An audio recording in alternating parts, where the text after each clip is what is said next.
Around 5 to 10% of all children are born with dyslexia. In school, they tend to read slowly, have difficulty understanding simple texts, or make a lot of spelling mistakes when writing.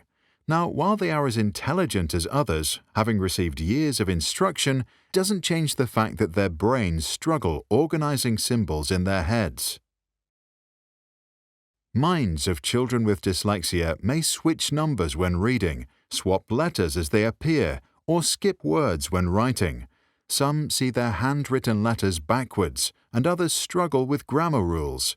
Spelling correctly is often impossible. Before we learn what to do about that, we can hear the true story of a dyslexic boy who overcame his weakness, used his disability to an advantage, and became a self-made billionaire.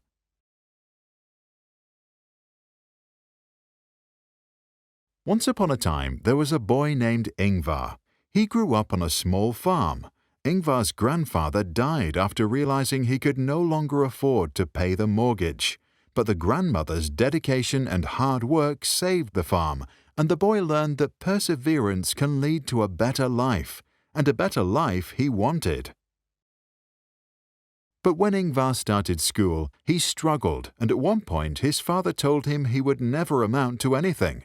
What nobody knew back then was Ingvar had dyslexia, inherited from his ancestors, just like the color of his hair.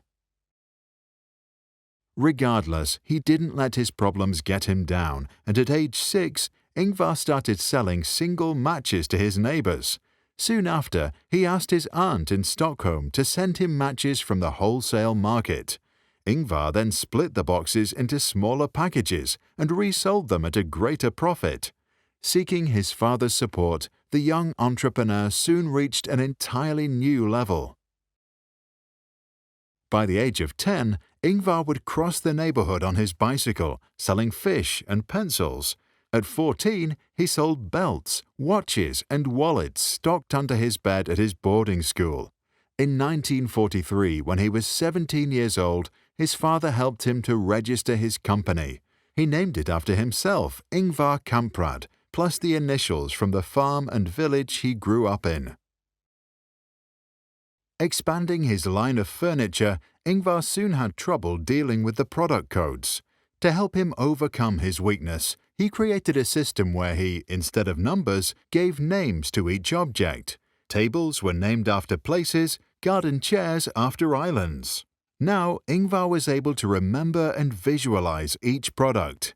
By making shopping memorable, IKEA became the world's largest furniture company, and Ingvar Kamprad one of the richest men in the world. But not all children are as lucky as our protagonist, and some need our support. To help children with dyslexia, we can strengthen their speech perception, which children begin to form at about 6 months old, when they start to pay attention to the sounds of spoken language.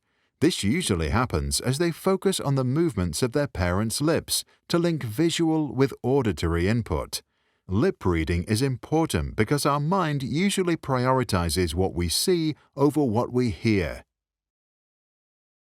Children who were raised with little to no exposure to one-on-one conversations can have problems connecting auditory inputs with lip and tongue movements.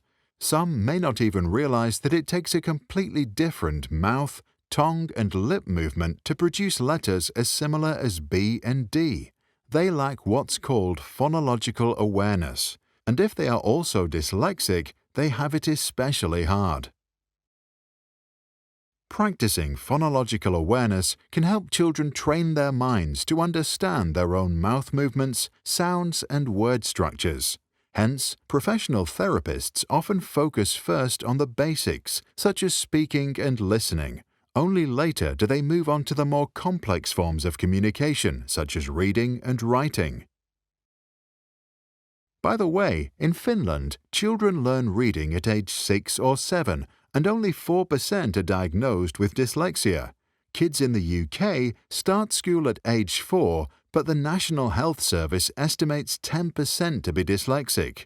Later, Finnish students rank top as the world's most literate people, while British pupils rank somewhere in the middle. What are your thoughts about and experiences with dyslexia? Did your teachers punish kids for making spelling mistakes, or did they try to help them? Share your thoughts in the comments below. To experience phonological awareness yourself, do the famous McGurk effect experiment. It demonstrates how our visual perception beats our auditory one and shows the importance of one-on-one conversations. Links are in the descriptions.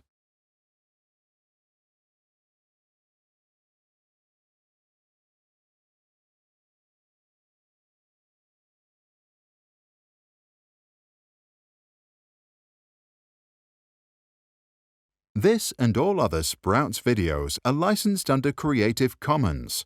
That means teachers from all around the world can use them in classrooms, online courses, or to start projects. And today, thousands already do. To learn how it works and download this video without ads or background music, check out our website or read the description below.